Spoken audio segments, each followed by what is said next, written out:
असणारे शरीर जो चालवतं ना तोच आहे चाले हे शरीर कौनाची सत्य कोण बोलविते हरिबिन। महाराज म्हणले अरे असणाऱ्या त्या देवाबिगर या जगामध्ये आपल्याला कोणीही चालू शकत नाही। आपले जे असणारा संसार आहे आपल्या ज्या असणाऱ्या संसारामध्ये जे नित्य कर्म आहे ते असणारे देवाच्याच इच्छेने देवाची इच्छा आहे म्हणून तर हे असणारं जीवन आहे। आपण सुद्धा त्या असणाऱ्या देवाकडेच बघून जगायचे। दुःख आलं ना तरी सुद्धा देवानेच दिलंय गड्या आणि सुख आलंय ना तरी सुद्धा देवानेच दिलंय गड्या। ज्या अवस्थेमध्ये आपल्याला परमात्म्याने ठेवलंय ना त्या अवस्थेमध्ये आपण त्या ठिकाणी अतिशय आनंदानं त्या ठिकाणी न्हावून जायचंय। समयासे सादर भावे देव ठेवीन तैसरावे नाही का।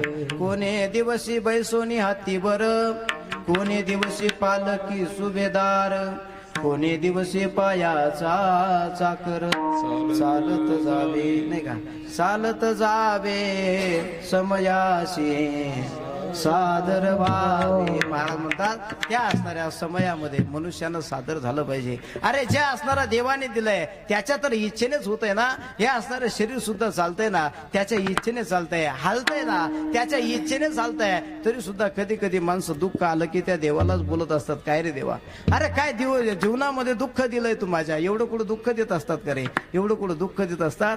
तरी सुद्धा त्या देवाचे कधी कधी आभार मानले पाहिजे।